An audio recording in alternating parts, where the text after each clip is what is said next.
Cases इतने कमजोर क्यों थे? हम तो ये समझते थे, एक आम बंदे की अंडरस्टैंडिंग ये है कि जब फर्द जुर्म आयद होती है तो उसका मतलब ये है कि जुर्म साबित हो चुका है, उसके खिलाफ सबूत है, गवाहान मौजूद है। लेकिन ये क्या है?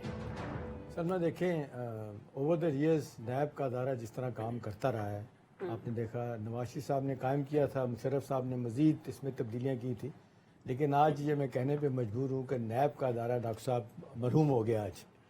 जिस अंदाज से नैब के प्रोसिक्यूटर्स उन्होंने अपीलों में जाना बंद कर दिया है, वो कहते हैं कि जी हम क्या करें, नैब का लॉ तब्दील करने के बाद हमारे पास कोई चीज़ रह नहीं गई कि हम किसी को परसू करें।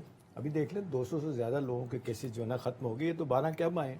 वायदी वे इन पे जो आखिरी केस 25 अरब की मनी लॉन्ड्रिंग का था, शहबाज शीरा वाला, पीटीआई की हुकूमत कहती थी बड़ा सॉलिड साउंड केस है, लेकिन जिस तरह हमारे यहाँ होता है कि केसेस तैयार करके भेजते नहीं, लेट हो जाते। अब पहली तो बात यह है कि 50 करोड़ की करप्शन, 50 करोड़ से ऊपर की करप्शन के ऊपर नैब हरकत में आएगा।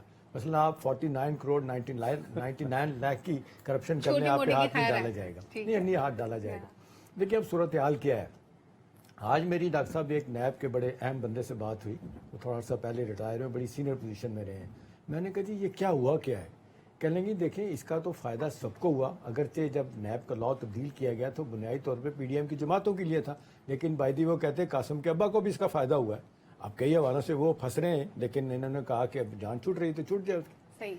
असल बात यह है कि जी ये जिसको कहा जाता है ये पैरेलल अदारा खड़ा किया गया था, ये पॉलिटिकल विक्टिमाइजेशन के लिए था, साबित हो गया, अभी छंटिंग के लिए था। इसको अभी आप कहते हैं शायद Khan Abbasi former prime minister कहते हैं इसको बंद कर दिया जाए अगर मुल्क की तरक्की चाहिए।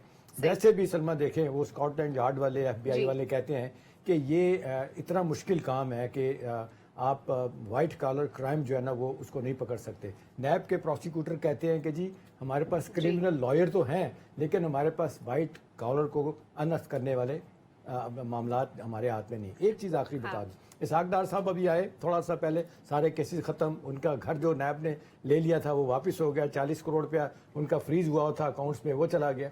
देखिए अब मौजूदा हालात में तो वाकई वक्त आ गया कि इसको बैन करके एक जो मौजूदा सूरत हाल जो 1935 का क्रिमिनल जस्टिस सिस्टम चल रहा है उसी के ऊपर ही सारे मामला, यानी जो हुकूमत में आता है उसके केसेस भी खत्म हो जाते हैं, वो किसी वॉशिंग मशीन में दोबारा से धुल भी जाता है, नीट एंड क्लीन भी हो जाता है।